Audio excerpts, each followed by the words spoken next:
అంబాటి రాంబాబు గారు ఏమంటున్నారు అంటే వాళ్ళు తిట్టారు, నేను తిట్టాను, చంద్రబాబు తిట్టలేదు అంటున్నారు. అన్న నేను అంటుంది అదేనన్నా, రాంబాబు గారు తిట్టింది 12ంటికి, నోట్ చేసుకో. ఆయన తిట్టింది 1 గంటకి, వీడియోలు ఉన్నాయి చూసుకో సోషల్ మీడియాలో. ఆవిడ తిట్టింది అనలేదు, పక్కన వాళ్ళు తిట్టారు అని చెప్తున్నారు. అదే నేను అంటుంది అదేనన్నా, ఆమె తిట్టింది, ఆమె లేడీ తిట్టింది, లేడీని అనబోయి నేను అట్లా అన్నాను అని అన్నాడు. ఆయన కారులో ఉన్న వీడియో మొత్తం బయటకు వచ్చింది కదా అన్న.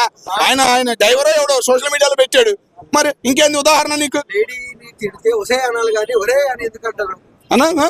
లేడీని తిడితే ఒసే అనాలి కదా. అది రాంబాబు గారికి అన్న అంబటి రాంబాబు గారిని అడగాలి. నువ్వు అడిగిన క్వశ్చన్ చాలా రాంగ్. నువ్వు ఒక మీడియా ఉండొచ్చు, ఏమన్నా ఉండొచ్చు, కానీ నువ్వు అడిగిన క్వశ్చన్ అయితే చాలా రాంగ్. అది నువ్వు అడిగిన క్వశ్చన్ ఎలాగ ఉందంటే ఆమెనైతే ఒక రకంగా నిజం అది సపరేట్ చేసి మన, కానీ అక్కడ తిట్టింది చంద్రబాబు నాయుడు గారిని. అంత క్లియర్ గా ఉన్న తర్వాత కూడా మీరు మళ్ళీ కెమెరాలు పట్టుకెళ్ళి అమ్మ రాంబాబు గారి దగ్గర పెట్టి ఇలా కొట్టేసారు తట్టేసారు. ఎవరు తిట్టమన్నా నేను అసలు ఫస్ట్ ఆఫ్ ఆల్ నేను ఇప్పుడు జగన్మోహన్ రెడ్డి గారిని జగన్మోహన్ రెడ్డి అంటేనే మీకు మండుద్ది. ఒక పర్సన్ ఒక సీఎం ఉన్న పర్సన్ 4 times సీఎం అయి ఉన్న పర్సన్ మీరు ఇష్టం వచ్చినట్టు నోటుకు వచ్చినట్టు తిడితే ఎవరు ఊరుకుంటారు? ఇప్పుడు ఇదంతా కాదన్న, ఇదంతా కాదు. భారతదేశంలో పుట్టిన ప్రతి ఒక్క మనిషిగా పుట్టిన ప్రతి ఒక్కరు కూడా ఒకటే క్వశ్చన్. మీ ఇంట్లో మీ అన్నను కానీ, మీ నాన్నను కానీ, మీ చెల్లిని కానీ, మీ అక్కని కానీ, నిన్ను కానీ అంబటి రాంబాబు గారు వాడిన పదం వాడితే మీరు ఎవరన్నా యాక్సెప్ట్ చేస్తానంటే చెప్పండి. మాది తప్పు అని చెప్పి సరెండర్ అయిపోయి మేము జైలుకి వెళ్తాం అంబటి రాంబాబు గారు అంతే. మీకు ఇది సవాలు. ఎవరైనా భారతదేశంలో పుట్టిన ఎవరైనా సరే కళ్యాణ్ గారు ఒక మాట అన్నారు, వైసీపీ వాళ్ళు విధానాలు మార్చుకోకపోతే తాట తీస్తామండి. సో కళ్యాణ్ గారు కూడా స్పందించే అవకాశాలు ఉన్నాయా? ఇప్పుడు స్పందిస్తారన్నా, కంగారు పడకండి. స్పందిస్తారు అంటే జగన్మోహన్ రెడ్డి లాగా రప్ప ఈ రోజులాగా వచ్చి నీ పని చేస్తాను, తాట తీస్తాను, చింపేస్తాను, మాకు నోటి దోలు ఉండదు. ఒక మాట మాట్లాడామంటే ఆ మాటకు వేలు ఉండదు. ఒక పవన్ కళ్యాణ్ ఒక వరడు చెప్పారు అనుకో, తాట తీస్తామని కాక మీరు కూడా జన సైనికులారా మీరు కూడా రప్పని చెప్పారు అనుకో, రప్పతో సహా కస అవుతుంది. ఒక మాట అనమని పవన్ కళ్యాణ్ గారు ఒక్క వరడు అనమని. మొన్న రోజా గారు ఒక మాట అన్నారు, ఏమని? పవన్ కళ్యాణ్ గారు జగన్ గారు కాళ్ళు కడుక్కొని నెత్తిన పోసుకోవాలని రోజా అనేది. ఇప్పుడు ఒక మాట, ఇప్పుడు అంబాటి రాంబాబు అంటున్నారు. సో ఈ విధంగా వాళ్ళు మళ్ళీ మొదలు పెట్టారు పదవిలో లేకపోతే మీద ఎలాంటి చర్యలు తీసుకుంటారు అన్నా? మీ అందరూ ఇక్కడ అందరికీ తెలిసిందే. తిరుపతి వెంకన్న బాబు తెలిసి మీకు ఎన్నాళ్ళు బట్టి తెలుసు అంటే మీరు పుట్టిన కాడి నుంచి తెలుసు అంతే, అవునా కదా? అందరికీ అతను పుట్టి కలియుగ దేవుడు అని ఎప్పటి నుంచో అందరికీ తెలుసు. అటువంటిది లడ్డూ కల్తీ జరిగింది. సిట్టి ఏమనిచ్చింది? లడ్డూ కల్తీ జరిగింది, నెయ్యే కాదన్నది. ఇప్పుడు నెయ్యి కాదు, నేనే ఉన్నాను. ఇప్పుడు ఒక పర్సన్ ఉన్నాడు, నిన్ను లడ్డూ కాకుండా నెయ్యి నుంచి తయారవున లడ్డూ నువ్వు తింటావా, నెయ్యి కాని లడ్డూ నుంచి లడ్డూ తింటావా నువ్వు? ఇప్పుడు ఒక అమ్మకి అబ్బకే పుడతాడు మనిషి అని తిడతారు, 10 మందికి పుడతాడు ఏమంటారు కదా? ఇది సేమ్ అంతే. నువ్వు దానికి యాక్సెప్ట్ చేస్తా, నేను లడ్డూ కల్తీ అవ్వలేదు నేను యాక్సెప్ట్ చేస్తా. సిట్ ఏం చెప్పింది? లడ్డూ కల్తీ జరిగింది, 10% బిలో ఉంటే జంతువుకో తెలియదు అన్నది. తర్వాత ఏం చెప్పింది? MDNA రిపోర్ట్ ఇచ్చింది. TV9 కూడా, TV9 మన జగన్మోహన్ రెడ్డి గారిదే కాదా? అవును, అతని మీడియా అది అతను కూడా తర్వాత రోజు ఏమని ఇచ్చింది మీడియాలోనే? ఒకటే వరడు, అవును 10% కన్నా తక్కువ ఉంది, 7.2% కలిసింది. కవ్వు ఫిష్ ఆయిల్ కలిసింది అని క్లియర్ గా మెన్షన్ చేస్తుంది. మీరు అందరూ ఏం చేస్తారు? దాని మీద ఫోకస్ కాకుండా అంబటి రాంబాబు ఫ్లెక్స్లు పెడతారు. ఎందుకు పెట్టరు? ప్రతి హిందువుకు పుట్టిన ప్రతి ఒక్కరు, భారతదేశంలో పుట్టిన ప్రతి ఒక్కరు కూడా ఫ్లెక్స్ పెట్టాలి. వైసీపీ వాళ్ళు కొట్టాలి, చెప్పు తీసుకోవటాలి అవసరం అయితేనే. నువ్వు జనసేన పార్టీయా, టీడీపీ పార్టీయా, జగన్మోహన్ రెడ్డి పార్టీయా కాదు, ఒకే ఒక్క వరడు నువ్వు ఉపయోగించవలసింది. హిందువా కాదా, ఇండియాలో పుట్టావా లేదా? నువ్వు అక్కడ వెంకన్న బాబు డబ్బు తెచ్చినప్పుడే నిన్ను కొడితే ఇక్కడ దాకా రప్పించోడు కాదు. ఇదంతా రోజా మాట్లాడుతుంది. నువ్వు కాళ్ళు కడగాలి, తొక్క కడగాలని. రోజా నీ మీద కూడా చాలా కేసు పెట్టాలి. ఎందుకంటే కల్తీ జరగడానికి మెయిన్ పాయింట్ నువ్వే. నువ్వు వెళ్ళినప్పుడల్లా టక్కు కల్తీ అవ్వదంట. నువ్వు ఇన్నిసార్లు వెళ్ళావు నువ్వు తిరుపతి, ఇన్నిసార్లు ఇన్ని దర్శనాలు చేసావు. వెళ్ళిన ప్రతిసారి ఒక్కొక్కసారి తీసుకెళ్ళావు అంటే ఎన్ని టక్కులు కల్తీ చేసావు. నీ వల్ల కదా జగన్మోహన్ రెడ్డి, నువ్వు జగన్మోహన్ రెడ్డి కుంభకాయ కదా చేశారు. ఇందులో రోజా పేరు కూడా చేర్చాలి.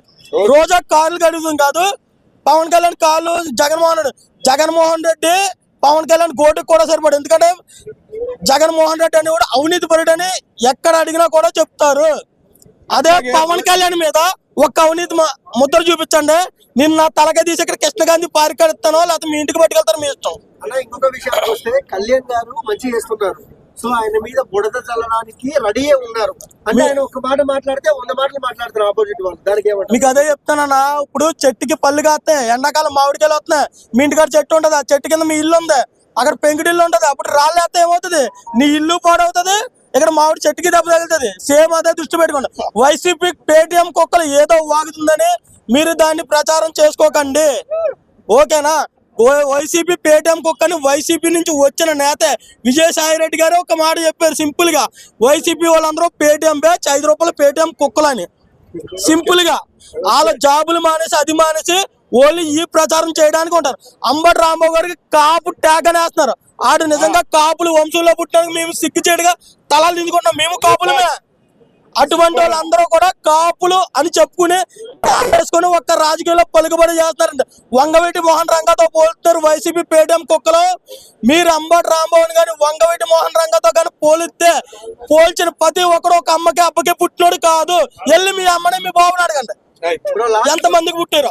లాస్ట్ క్వశ్చన్, మీ ఒపీనియన్ ప్రకారం the best party in AP ఏది అంటే ఎవరి పేరు చెప్తారు? బెస్ట్ పార్టీ అది అని కాదు, ఇప్పుడు పొలిటికల్ కింగ్ గా ఉన్నది, కింగ్ మేకర్ అయింది కూడా ఓన్లీ ఆల్ ఓవర్ ఇండియాలో only one Pawan Kalyan. Janasena party మీరు ఏమన్నా అనుకోండి, 5 రాష్ట్రాలకు వెళ్ళి వచ్చాడు, 5 అవతారాలు ఎత్తాడు. కలియుగ రాముడు కృష్ణుడు ఇలా 10 అవతారాలు అలాగో ఒక పవన్ కళ్యాణ్ ఆంధ్రాలో పుట్టి ఒక సినిమా వర్గం నుంచి వచ్చి ఇప్పుడు పొలిటికల్ లో ఇండియాలో ప్రతి రాష్ట్రంలో అవతారం ఎత్తుతున్నాడు. ఒక్కసారి ఫస్ట్ లో జనసేన జెండా ఎక్కడ కాదు, ఊరు వాడ కాదు, ఎప్పటికన్నా ఢిల్లీ కోటలో కూడా జనసేన జెండా ఎగరేస్తానని సవాల్ చేశాడు పవన్ కళ్యాణ్ గారు. ఆ సవాల్కి దగ్గరలో ఉన్నాం, మీరు ఎవ్వరూ కంగారు పడద్దు. కానీ వైసీపీ పేటిఎం కుక్క చెప్తున్నాను, ప్రతి ఒక్కరు పవన్ కళ్యాణ్ మాట్లాడే ముందు ఆ పోస్ట్ ఈ పోస్ట్ పెట్టినప్పుడు చాలా జాగ్రత్తగా అని చూసి పెట్టండి. ఎందుకంటే ఒక జనసేన నాయకుడు కానీ, ఒక కార్యకర్త కానీ, ఒక అభిమాని కానీ మాట్లాడారంటే గనక దాంట్లో వెనక ఎంతో కొంత నిజం ఉంటేనే వస్తా మాట్లాడతారు, లేదంటే మాట్లాడరు. మీలాగా 5 రూపాయలు పేటిఎం కోసం వచ్చేటోళ్ళు జన సైనికులు కాదు. మేము 10 సంవత్సరాలే కాదు, 11 సంవత్సరాలే కాదు, సొంత డబ్బు పెట్టుకొని పార్టీని నడిపించుకునేటోళ్ళు. మీకులాగా తండ్రి శవం మీద, బాబాయ్ శవాల మీద, అలాగని తల్లి చెల్లి ఆస్తుల మీద, ఈట్ల మీద, లోట్ల మీద, ఎక్కపాపుల మీద, ఎలకల పడతం మీద, ప్యాలెస్ల మీద, హాస్పిటల్ మీద, ఇవన్నిటి మీద తిన్న డబ్బుతో మేము పార్టీలు నడుపుతలేదు. సొంత డబ్బుతో కష్టపడి కూలి అంటారు కదా, మేము కూలీలమే కష్టపడి పని చేసి చెమటూర్చి సంపాదించి కూలీలమే కాలర్ ఎగరేసుకొని చెప్తాం. మీకు ఇలాగా 5 రూపాయలు పేటిఎం కుక్కలం కాదు, అచ్చు కుక్కలం అయితే అస్సలా కాదు. ఇంకొక మాట, సో ఇప్పుడు జనసేనలో మనం చూసుకున్నట్టయితే రైల్వే కోడూరులో ఎమ్మెల్యే గారిని మనం చూసాము. ఒక ఇష్యూలో చాలా ఇబ్బంది అంటే సస్పెండ్ అయ్యారు. సో కళ్యాణ్ గారిని ఎక్కడ నువ్వు క్వశ్చన్ అడిగితే చెప్పలేకపోయారు కాదు, సస్పెండ్ చేసింది ఎవరు? కళ్యాణ్ గారు. మరి ఇంకేం సమాధానం చెప్పాలి? నీకు సింపుల్ గా ట్యాగ్ అని చెప్పారు, సస్పెండ్ చేయాలని చూసుకెళ్ళాను.